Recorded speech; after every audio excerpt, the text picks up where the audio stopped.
അയ്യപ്പേട്ട, മുഖ്യമന്ത്രി പിണറായി വിജയൻ അദ്ദേഹത്തിൻ്റെതായിട്ടുള്ള കേസുകളൊക്കെ ഒതുക്കാനായിട്ട് ഏതറ്റം വരെയും പോകുന്ന ആൾ തന്നെയാണ്. നമുക്കൊക്കെ അറിയാം ഓരോ കേസിനും വേണ്ടി ചെലവഴിച്ചിരിക്കുന്ന തുകകൾ എത്രയാണെന്ന്. കോടികളും ലക്ഷങ്ങളുമൊക്കെ വാരി എറിയുന്നു. ഈ വാരി എറിയുന്നു എന്ന് പറയുമ്പോൾ ആരും വിചാരിക്കരുത് അത് അദ്ദേഹത്തിൻ്റെ പണമാണെന്ന്. അത് ജനങ്ങളുടെ, നമ്മുടെ നികുതിപ്പണമാണ്. അവിടെയാണ് ഞാൻ ചോദിക്കുന്നത്. ഇപ്പോൾ ഉമ്മൻചാണ്ടി, മുൻ മുഖ്യമന്ത്രിയായിരുന്ന ഉമ്മൻചാണ്ടിയുടെ സോളാർ കേസുമായി ബന്ധപ്പെട്ടുള്ള വിഷയങ്ങളൊക്കെ ഒതുക്കി തീർക്കാനും അദ്ദേഹം ചെലവിട്ടിരിക്കുന്നത് 1 കോടിയിൽ പരം രൂപയാണ്. 1.20 കോടി രൂപ. അതായത് പ്രജിത, ഈ പിണറായി വിജയൻ എന്ന ഒരു നേതാവിനെ മാത്രം നമ്മൾ ഇതിൽ പറയണ്ട. രാഷ്ട്രീയ എതിരാളികളെ എങ്ങനെയും ഉന്മൂലനാശം ചെയ്യാൻ CPM എന്ന് പറയുന്ന ഒരു പാർട്ടിയിൽ പോയിട്ട് വേറെ ആരും. വ്യക്തി വൈരാഗ്യം ഉണ്ടാകും, അതിനെ രാഷ്ട്രീയമായിട്ട് ചിത്രീകരിക്കും, രാഷ്ട്രീയ വൈരാഗ്യമാക്കി അത് അവരെ ഉന്മൂലനാശം ചെയ്യും. ഇപ്പോൾ സോളാർ കേസിന്റെ കാര്യം പറയുകയാണെങ്കിൽ, സരിത സോളാർ വിഷയം എന്ന് പറയുന്നത് പുറത്തു വരുന്നത് കോൺഗ്രസിലെ ഒരു നേതാവ് വഴി തന്നെയാണ്. കാര്യം നമ്മളിപ്പോൾ അല്പം മുമ്പ് പറഞ്ഞതുപോലെ പിണറായി വിജയന്റെ, അതായത് മുഖ്യമന്ത്രിയുടെ ഓഫീസിൽ ദല്ലാളുമാരെ കൊണ്ട് നിറയുന്നു എന്ന് പറഞ്ഞ പോലെ ഈ പറയുന്ന ഉമ്മൻചാണ്ടി ആൾക്കൂട്ടത്തിൽ നിൽക്കുന്ന ഒരു മുഖ്യമന്ത്രി ആയതുകൊണ്ട് തന്നെ അദ്ദേഹം വന്ന് ഇറങ്ങി, അദ്ദേഹം വണ്ടിയിൽ കയറി പോകുന്നത് വരെ പേപ്പറും കടലാസും കൊണ്ട് 100 പേര് അദ്ദേഹത്തിന്റെ പിറകെ ഉണ്ടാവും. എന്തിന്? തലയ്ക്ക് സ്ഥിരയില്ലാത്ത ഒരാൾ വരെ അവിടെ അദ്ദേഹത്തിന്റെ സീറ്റിൽ കയറിയിരുന്നു എന്ന് പറയുന്നു. അത് പിണറായി വിജയൻ അല്ലാത്ത ഒരു മനുഷ്യനായതുകൊണ്ട് അദ്ദേഹം ശാന്തനായി ഇറക്കി വിടൂ എന്ന് പറഞ്ഞു. അപ്പോൾ നമ്മളിതിൽ പറയാനുള്ളത്, ഈ സോളാർ കേസ് എന്ന് പറയുന്നത് പിണറായി വിജയൻ കേസിൽ കുടുക്കി എന്ന് പറയുന്നതിന് മുമ്പ് തന്നെ ഇദ്ദേഹത്തിനെ കുരുക്കിയത് ഇതിന്റെ പാർട്ടിക്കാർ തന്നെയാണ്. ഒരു കോൺഗ്രസ്സുകാരനായ നേതാവ് തന്നെയാണ് ഈ കേസിൽ അദ്ദേഹത്തെ കുരുക്കുന്നത്. അപ്പോൾ അദ്ദേഹത്തിന്റെ പേര് എനിക്ക് പെട്ടെന്ന് ഓർമ്മ വരാത്തതുകൊണ്ടാണ്. ഒരു അപ്രശസ്തനായ ഒരു നേതാവാണ്. ദെൻ അതിനുശേഷം ഇങ്ങോട്ട് വരുമ്പോൾ തന്നെ ഈ കേസ് ഇത്രയും കുരുങ്ങുന്നതിന്റെ കാരണവും ആന്റോ ആന്റണിയും ബെന്നി ബെഹനാനും ഒക്കെ അടങ്ങിയ അദ്ദേഹത്തിന്റെ തന്നെ ഗ്രൂപ്പുകാർ തന്നെയാണ് ഇതിനെല്ലാം കാരണമായിരുന്നത്. ഇവരുടെയൊക്കെ ടെലിഫോൺ സംഭാഷണങ്ങളൊക്കെ അന്ന് ഇന്ത്യ വിഷൻ ചാനലിലൊക്കെ വളരെ വാർത്തയായി വന്നതാണ്. അപ്പോൾ സോളാർ കേസ് എന്ന് പറയുന്നതിൽ പിണറായി വിജയൻ അന്നത്തെ മുഖ്യമന്ത്രി ആയിരുന്ന ഈ ഉമ്മൻചാണ്ടിക്ക് വേണ്ടി ചെലവാക്കി എന്ന് പറയുന്നത് 1.20 കോടി എന്ന് പറയുമ്പോൾ, ഈ സോളാർ കമ്മീഷൻ റിപ്പോർട്ടിലെ പ്രതിയായിട്ടുള്ള സരിത എസ് നായരുടെ കത്തിന്റെ അടിസ്ഥാനത്തിലുള്ള പരാമർശങ്ങൾ നീക്കണമെന്ന് ഉമ്മൻചാണ്ടി പറഞ്ഞിരുന്നു. അപ്പൊ അതിനെതിരെ പോവുകയും ചെയ്തിരുന്നു മുഖ്യമന്ത്രി. അത് അദ്ദേഹം ഒരു മുഖ്യമന്ത്രി സ്ഥാനത്തിരിക്കുന്ന ആളാണ്. അദ്ദേഹത്തെ കാണാൻ ചെന്ന ഈ പറയുന്ന സരിത എന്ന അതിസുന്ദരിയായ യുവതി, അന്ന് അവർ നല്ല ചെറുപ്പകാലത്താണ് ചെല്ലുന്നത്. അപ്പോൾ അവരോട് വളരെ ഇമ്മോറലായിട്ട് പെരുമാറി, ഇമ്മോറൽ ബിഹേവിങ് എന്ന രീതിയിലാണ് അതിനകത്ത് എഴുതി ചേർക്കപ്പെട്ടിരുന്നത്. അദ്ദേഹത്തെ പോലൊരു മനുഷ്യൻ ഒരിക്കലും അങ്ങനെയൊക്കെ പോകുമോ എന്ന് അദ്ദേഹത്തിന്റെ ഭാര്യ ഈ അടുത്തിടയ്ക്ക് അദ്ദേഹത്തിന്റെ മരണശേഷം പറഞ്ഞു. ഞങ്ങളെ അത്ര കണ്ട് എല്ലാവരും വേട്ടയാടി, അന്ന് ഞങ്ങൾക്ക് ആരും ഉണ്ടായിരുന്നില്ല, അന്ന് അദ്ദേഹം എനിക്കറിയാം എൻ്റെ ഭർത്താവ് എന്താണ് എന്നുള്ളത്. അത് പറയുന്ന പോലെ സമൂഹത്തിൽ അത്രയധികം നിൽക്കുന്ന ഒരു ആള് അല്ല എന്നുണ്ടെങ്കിലും, കുടുംബമായിട്ടും ഭാര്യ ഭർത്താവ് ജീവിതം നയിക്കുന്നവരെ സംബന്ധിച്ച് ഇത്തരത്തിലൊരു അലിഗേഷൻ വരുമ്പോൾ ഈ ഉഭയകക്ഷിയുടെ, അതായത് അവർ തമ്മിലുള്ള ഒരു ഇതോടുകൂടി ആയിട്ടമാണ്, അല്ലെങ്കിൽ പോലും ഒരു പുരുഷനെതിരെ അങ്ങനെ ഒരു ഇത് വരുമ്പോൾ, പരാമർശം വരുമ്പോൾ ഒരു ഗൃഹസ്ഥനാണെങ്കിൽ തളരും. അപ്പോൾ അതൊരു നേതാവ് കൂടെ ആകുമ്പോൾ, അപ്പോൾ അത്തരത്തിൽ അദ്ദേഹത്തിനെതിരെ ഒരു പരാമർശം എഴുതി ചേർക്കപ്പെട്ടു എന്ന് പറയുന്നതിൽ ഇന്ന് മന്ത്രിയായിരിക്കുന്ന KB ഗണേഷ് കുമാറിന് വരെ പങ്കുണ്ടെന്നാണ് പറയുന്നത്. അങ്ങനെ അത് വന്ന ശേഷം ആ കേസിന്മേൽ അദ്ദേഹത്തിന് ആ പരാമർശത്തിൽ തൂങ്ങി വേട്ടയാടി അത് ഹൈക്കോടതിയിൽ ആ വന്ന വക്കീലും അവിടുന്ന് ഈ സുപ്രീം കോടതിയിലെ അതൊന്നും പറയൂ. അതായത് അദ്ദേഹം പറയുന്നത് ഈ പരാമർശങ്ങൾ നീക്കണമെന്ന ഉമ്മൻചാണ്ടിയുടെ ആവശ്യം തടയാൻ വേണ്ടിയിട്ട് ഡൽഹിയിൽ നിന്ന് അഭിഭാഷകരെ കൊണ്ടുവന്നു പിണറായി വിജയൻ. അപ്പോൾ സുപ്രീം കോടതിയിലെ സീനിയർ അഭിഭാഷകനായിട്ടുള്ള രഞ്ജിത്ത് കുമാറിനെയാണ് പിണറായി ഫ്ലൈറ്റ് ചാർട്ട് ചെയ്ത് ഇറക്കിയത് എന്നാണ് പറയുന്നത്. അദ്ദേഹത്തെ കൊണ്ടുവന്ന് ഇറക്കുകയാണ് ചെയ്തത്. ഈ കേസിലാണ് ഈ പറയുന്ന 1 കോടിയിലധികം രൂപ ചെലവാക്കിയിട്ടുള്ളത്. അപ്പോൾ ഡൽഹിയിൽ നിന്ന് 4 തവണ ഈ രഞ്ജിത്ത് കുമാർ എന്ന് പറയുന്ന അഭിഭാഷകൻ എറണാകുളം ഹൈക്കോടതിയിൽ പറഞ്ഞെത്തി. അപ്പോൾ ഹോട്ടൽ താമസത്തിനും വിമാനക്കൂലിക്കും 2.13 ലക്ഷവും ഈ പറയുന്ന രഞ്ജിത്ത് കുമാറിന് നൽകിയിട്ടുണ്ട് എന്നുള്ളതാണ്.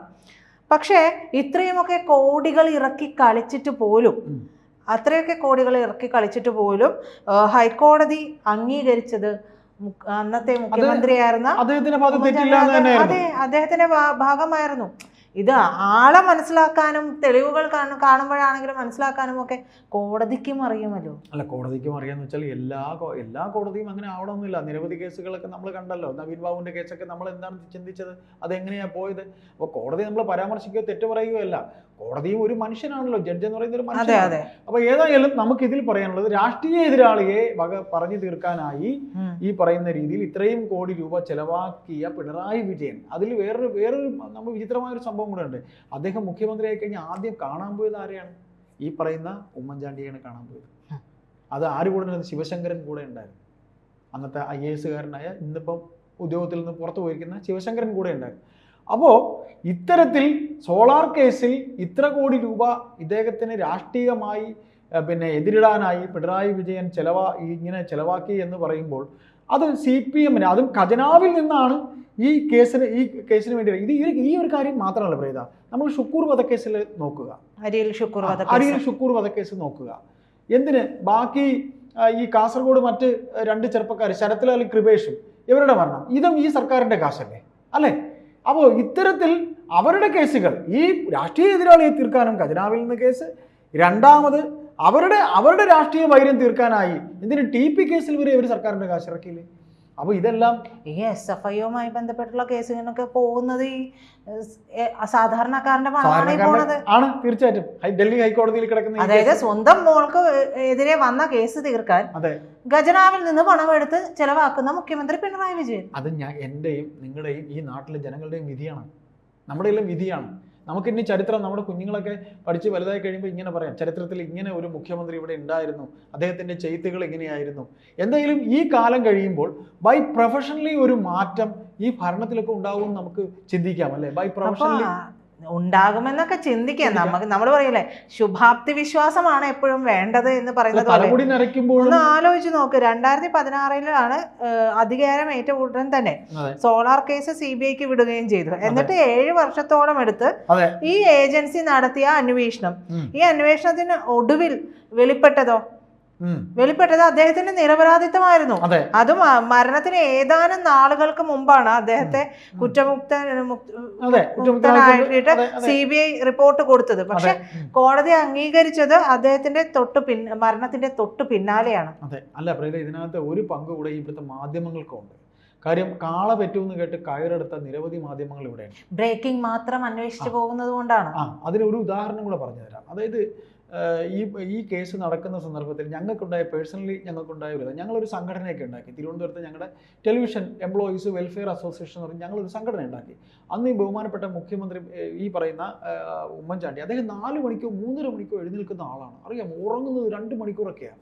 ഞങ്ങൾ ചെല്ലുമ്പോൾ 5 മണിക്കാണ് ഞങ്ങൾക്ക് അപ്പോയിൻമെൻറ്റ് കിട്ടുന്നത്.